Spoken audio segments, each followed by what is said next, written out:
Hello friends, good evening, welcome to Cash Web. आइए मैं आपको आज का मेरा गोल्ड का ट्रेड एक्सप्लेन कर देता हूँ। हमने दो ट्रेड बनाया हुआ है आज में। फर्स्ट यहाँ पर है, सेकंड यहाँ पर था। फर्स्ट ट्रेड अभी भी रनिंग है, जहाँ पर हमने ऑलरेडी लगभग 60% बुक कर लिया है। रिमेनिंग जो 40% है वो लेकर हम अभी भी बैठे हुए हैं। एंड सेकंड ट्रेड हमने यहाँ पर बनाया हुआ, जो कि हमने ऑलरेडी यहाँ पर एग्जिट कर लिया है। सो दोनों ही ट्रेड को मैं एक्सप्लेन करने की कोशिश करूँगा। क्विकली मैं बता देता हूँ कैसे इस ट्रेड को बनाया गया है। तो उसके लिए डेली चार्ट पर चलते हैं सबसे पहले, क्योंकि डेली चार्ट पर ही आपको समझ में आएगा इस ट्रेड को लेने का क्या रीज़न है। ओके, तो ये जो ड्राइंग्स है मैं एक बार के लिए हाइड कर देता हूँ। ओके, अब यहाँ पर देखिएगा कि गोल्ड काफ़ी दिनों से ऊपर ही चल रहा है। काफ़ी स्ट्रॉन्ग मूव है, राइट। प्राइस हाई पर हाइस तोड़े हुए जा रहा है, तोड़ते हुए जा रहा है। एंड यहाँ पर अगर आप देखोगे, पहली बार एक ऐसा कैंडल मिला जो कि पिछले कैंडल को कम्प्लीटली खाकर नीचे आ गया था, यानी कि एक एंगल्फिंग कैंडल बना। बहुत स्ट्रॉन्ग कैंडल फर्स्ट टाइम हमें देखने के लिए मिला था। उसके बाद कैंडल कंटिन्यू हुआ, लोअर लो फॉर्मेशन हुआ। लेकिन इस कैंडल को अगर आप ध्यान से देखोगे, इस वाले कैंडल को, तो कहीं प्राइस ने इस वाले कैंडल को जैसे ही हिट किया, इस कैंडल को हिट करते ही प्राइस में हमें एक रिजेक्शन देखने के लिए मिला, क्योंकि ये डिमांड वाला कैंडल है, सपोर्ट कैंडल है। प्राइस यहाँ से जो ऊपर गया था, छोटा सा एक रिट्रेसमेंट के साथ प्राइस फिर से मूव किया था। तो इस जगह पर से प्राइस बाउंस करने का जो चांसेस था काफ़ी ज़्यादा था, और जो भी हमें देखने के लिए मिला है, हिट करते ही प्राइस में बाउंस देखने के लिए मिला। एंड साथ ही जिस कैंडल को छोड़कर नीचे आया था उसके अंदर जाकर क्लोज हो गया, यानी कि एक ब्रेक इनसाइड का फॉर्मेशन यहाँ पर बना दिया था। अब जब भी ऐसा होता है, प्लस ये अप ट्रेंड में भी है, तो हम एक्सपेक्ट कर सकते हैं कि एक हायर हाई का फॉर्मेशन हो। और जब लो को रिजेक्ट करता है तो ये चांसेस क्या होता है कि हाई की तरफ जाए। तो हमने हाई तक का कोई टारगेट नहीं लिया, हमने टारगेट लिया है इस वाले कैंडल लो का, जिस कैंडल को छोड़कर नीचे आया था। अब चलिए हम 5 मिनट्स के चार्ट पर चलते हैं और वहाँ पर समझते हैं कि कैसे हमने ट्रेड को बनाया है। एक बार मैं सारे लाइंस को ले आता हूँ एक बार। ओके, फर्स्ट ट्रेड को समझते हैं। तो यहाँ से स्टार्ट हुआ, क्योंकि उसका पहले वाला दिन को देखोगे, इसी दिन ये ब्रेक इनसाइड हुआ था। इसी दिन ये ब्रेक इनसाइड होकर अंदर जाकर क्लोज हुआ था। अब जो नेक्स्ट, यानी कि आज के दिन का अगर आप सेशन को देखोगे, प्राइस ओपन होने के बाद ये लोअर हाई बनाते हुए प्राइस में फिर से हमें ब्रेकडाउन देखने के लिए मिला, जो कि लास्ट डे का जो लो था, ये वाला लाइन था, इस लाइन को तोड़कर नीचे आ गया। जैसे ही नीचे आया, सडनली यहाँ पर वॉल्यूम का ब्रेकआउट होने लगा। अगर आप यहाँ पर देख पा रहे हो, वॉल्यूम्स बढ़ने लगा था। और जैसे ही वॉल्यूम का ब्रेकआउट आया, उसके बाद प्राइस नीचे गिर नहीं पाया, ये गिरना बंद कर दिया। और यहीं से प्राइस धीरे धीरे करके उठना स्टार्ट किया, और इस जगह पर जाकर इसने अपने स्ट्रक्चर को शिफ्ट कर दिया। ओके, जब ऐसा हुआ है, प्राइस ऊपर से नीचे आया और अपने स्ट्रक्चर को शिफ्ट कर दिया है, तो हमारे पास जो एंट्री का एरिया होता है, तो इस वाले लाइन से, मतलब कि जिस लो को रिजेक्ट करके अंदर गया था, उस लो से लेकर फ्रेश लो तक के बीच से ही हम एंट्री को बना सकते हैं। हम इस वाले लाइन को भी एंट्री के लिए ले सकते हैं, या फिर इसके नीचे से जब प्राइस ऊपर गया है, इस वाले निचला एरिया का अगर कोई भी इंपॉर्टेंट एरिया दिखता है, तो वहाँ पर से भी हम एंट्री को बना सकते हैं। सो यहाँ पर अगर आप देखोगे, तो यहाँ से प्राइस जब इस जगह पर गया था, हाई बनाया था, तो कोई भी ऐसा मुझे एरिया नहीं दिख रहा है जो कि टेस्ट नहीं हुआ है। कोई भी ऐसा पॉइंट ऑफ इंटरेस्ट नहीं दिख रहा है जो कि मिटिगेट नहीं हुआ है। हर एक लेवल को टेस्ट कर करके ही ऊपर गया है।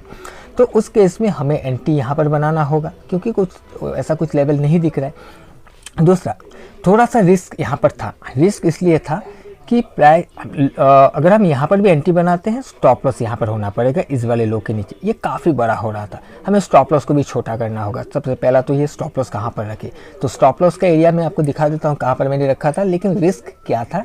रिस्क ये था कि प्राइस जब ऊपर गया था, उस दौरान यहाँ पर इक्वल लोज का फॉर्मेशन हुआ। इक्वल लो का फॉर्मेशन होने का मतलब क्या है? नीचे लिक्विडिटी क्रिएट हुआ है। अगर नीचे लिक्विडिटी क्रिएट हुआ है, तो ये लिक्विडिटी को हट करने के लिए आ सकता है। इस लिक्विडिटी को लेकर फिर प्राइस ऊपर जाएगा, राइट। ये रिस्क था, फिर भी मैंने ट्रेड को बनाया हुआ है। क्यों ट्रेड को बनाया हुआ है, अब उसको समझते हैं कि लाइव मार्केट में मुझे ऐसा क्या दिखा, या फिर मेरा क्या सोचना था, जिस वजह से हमने इस वाले एरिया पर ही ट्रेड को बनाया। अब यहाँ पर देखिए कि प्राइस जब ऐसे करके ऊपर गया था, यहाँ पर आया था, तो यहाँ पर इसने इक्वल लोज का फॉर्मेशन किया। अब अगर इसके नीचे का जो लिक्विडिटी है, इसको लिक्विडिटी को हंट करना है, खाना है, तो प्राइस थोड़ा सा ऊपर जाकर फिर नीचे आकर लिक्विडिटी हंट करते हुए, स्टॉप लॉस को हंट करते हुए फिर प्राइस में ऐसा ब्रेकआउट होना चाहिए था, राइट। क्योंकि ये थोड़ा सा ऊपर जाने के बाद अगर नीचे आएगा तो बहुत जोर लगाना नहीं पड़ेगा, ये कुछ पॉइंट से ही नीचे आ जाएगा और यहीं से अपना लिक्विडिटी हंट करते हुए, स्टॉप लॉस को हंट करते हुए फिर प्राइस में ऐसा मूव हो जाएगा। लेकिन ये प्राइस ऐसा नहीं हुआ और यहाँ से जाकर अपने कैरेक्टर को यहाँ पर चेंज कर दिया। अब यहाँ से लेकर यहाँ तक आने के लिए काफ़ी energy waste, time, energy and time दोनों यहाँ पर लगाना पड़ेगा, तब जाकर प्राइस यहाँ पर आ सकता है। जिस वजह से मुझे ये लगा कि प्राइस अभी शायद यहाँ पर नहीं आएगा, क्योंकि जब उसको आना था नहीं आया, ये यहाँ पर स्ट्रक्चर ब्रेकआउट कर चुका था। तो अब प्राइस ऊपर से ही, यानी कि जिस लेवल को सपोर्ट बना है, इसी सपोर्ट से ही प्राइस ऊपर चला जाएगा, जिस वजह से हमने वहीं पर एंट्री बनाया। अब स्टॉप लॉस के लिए हमने देखा कि प्राइस यहाँ से उठकर इस जगह तक गया था, राइट। इस वाले लेग पर हमने देखा, इस वाले लेग पर ऐसे देखा कि प्राइस इस हाई से लेकर, लो से लेकर यहाँ तक का एक हाई बनाया, फिर प्राइस यहाँ पर आकर एक लो बनाया, फिर यहाँ से प्राइस ऊपर चला गया था। तो हमने इसी लो को ही कंसीडर किया हमारे स्टॉप लॉस के लिए, इसी लो के नीचे हमने स्टॉप लॉस को प्लेस किया था। और जो टारगेट है मैंने आपको बता दिया था, अभी एक बार मैं फिर भी 5 मिनट्स में आपको दिखा देता हूँ कि टारगेट का हमने कहाँ पर लगाया था। जो टारगेट था, एक्सपेक्टेशन हमारा, वो था इस दिन का लो, जिसको छोड़कर नीचे आ गया था एक स्ट्रॉन्ग कैंडल के साथ। ओके, अभी तक प्राइस वहाँ तक पहुँचा नहीं है, काफ़ी ऊपर है और हमने इस जगह पर 60%, लगभग 60% बुक कर लिया। अब बुक करने का क्या रीज़न है, देखिए कि प्राइस, थोड़ा सा हम पीछे चलते हैं और यहाँ पर आपको दिखेगा कि यहाँ से प्राइस में एक सप्लाई आया था, यानी कि यहाँ पर एक सप्लाई क्रिएट हुआ था, एक पॉइंट ऑफ इंटरेस्ट था। और ये पॉइंट ऑफ इंटरेस्ट इंपॉर्टेंट भी क्यों है, देख सकते हो यहाँ पर कि काफ़ी टाइम प्राइस एक बेस बनाया हुआ था, एक रेंज पर ट्रेड कर रहा था, उसके बाद इसके ऊपर ब्रेकआउट करते हुए, मैनिपुलेट करते हुए प्राइस नीचे गिर गया था, जिस वजह से ये एरिया काफ़ी इंपॉर्टेंट बन जाता है। और इसको हिट करते ही जैसे ही प्राइस में एक बहुत बड़ा रिजेक्शन कैंडल बना, ऊपर साइड में देख सकते हो एक लॉन्ग विक कैंडल बना हुआ है, जैसे रिजेक्ट होकर नीचे आकर क्लोज हो गया था, नेक्स्ट तुरंत ही हमने यहाँ पर लगभग 60% हमने इसको एग्जिट कर दिया था। ओके, एंड रिमेनिंग जो भी था वो हमने चलने दिया कि अब क्योंकि ये तो रिट्रेसमेंट ही होगा, अब रिट्रेस कहाँ तक होगा हमें नहीं पता, ठीक है, कोई ना कोई इंपॉर्टेंट एरिया तक होगा, रिट्रेस करके फिर घूम सकता है। एकदम से आकर हमारा स्टॉप लॉस हिट नहीं करेगा, प्राइस अगर नीचे भी आना है कुछ ऐसे करके नीचे आएगा। तो हमने यहाँ पर थोड़ा बहुत क्वांटिटी एग्जिट किया एंड हमारा स्टॉप लॉस को हमने टेल करके कॉस्ट पर लगा दिया था। अब अगर स्टॉप लॉस भी हिट हो जाए तो हमारा कोई नुकसान नहीं होगा, क्योंकि हमने ऑलरेडी काफ़ी सारा क्वांटिटी को बुक कर चुका हूँ। अब उसके बाद देखिए कि प्राइस नीचे आया, नीचे आने के बाद यहाँ से फिर एक हायर लो का फॉर्मेशन करते हुए घूमकर ऊपर चलना स्टार्ट किया। जब ऊपर जा रहा है, यहाँ पर फिर से एक पॉइंट ऑफ इंटरेस्ट बना हुआ है, यहाँ पर वॉल्यूम का ब्रेकआउट आया हुआ है सॉरी एंड उसके बाद प्राइस में एक बहुत स्ट्रॉन्ग मोमेंटम कैंडल अपसाइड में बना, उसका एंड हायर है करते हुए प्राइस ऊपर जा रहा है। तो यहाँ पर एक पॉइंट ऑफ इंटरेस्ट बना हुआ है और इसी पॉइंट ऑफ इंटरेस्ट पर हमने हमारा सेकंड ट्रेड को बनाया ये, और इसी के नीचे का स्टॉप लॉस को हमने प्लेस करते हुए, और आप देख सकते हो प्राइस फाइनली यहाँ पर आया। आने के बाद इस जगह से फिर बाउंस करना स्टार्ट किया। जैसे प्राइस बाउंस करके इस वाले लेवल को ब्रेक किया, फर्स्ट ट्रेड का जो स्टॉप लॉस कॉस्ट पर था उसको हमने ट्रेल करके इस जगह पर लेके चले आए। अब इसको जो हमारे कॉस्ट पर हम निकलने वाले थे, थोड़ा हमने इसको और भी सेफ बना दिया। ऑलरेडी हम कुछ बुक कर चुके थे और हमने इसको और भी सेफ बना दिया। सेकंड ट्रेड भी यहाँ पर चलना स्टार्ट हुआ और हमने यहाँ पर इसको एग्जिट कर लिया। एग्जिट करने का रीज़न ये है, या फिर इसका टारगेट का रीज़न ये है कि ये जो भी जोन था, सप्लाई जोन, इसके लोअर लेवल को हिट करके प्राइस नीचे आया था।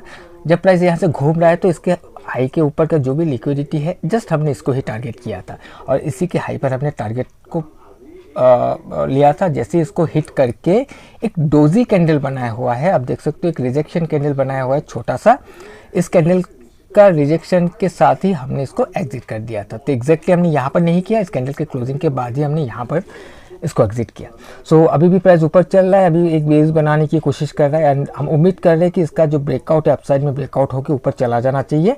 और उसी के साथ हमारा जो फर्स्ट ट्रेड का एसएल जो हमने टेल करके यहाँ पर रखा हुआ था, अभी हम इसको धीरे धीरे करके शिफ्ट करते रहेंगे, अपसाइड में इसको उठाते रहेंगे, ताकि अगर सडनली कहीं से भी प्राइस मुड़ जाता है तो हमें कुछ ना कुछ प्रॉफिट मिल जाए हमारे रिमेनिंग क्वांटिटी से भी। ओके, सो आई होप कि आपको समझ में आया होगा कि आज का दोनों ट्रेड कैसे बनाया गया है। कोई कन्फ्यूजन है तो मुझे कमेंट करके बता दीजिएगा, मैं कोशिश करूँगा आपको आपके सवाल का जवाब देने के लिए। सो आज के लिए इतना ही, हम मिलेंगे किसी और एक नए वीडियो में। Till then bye bye.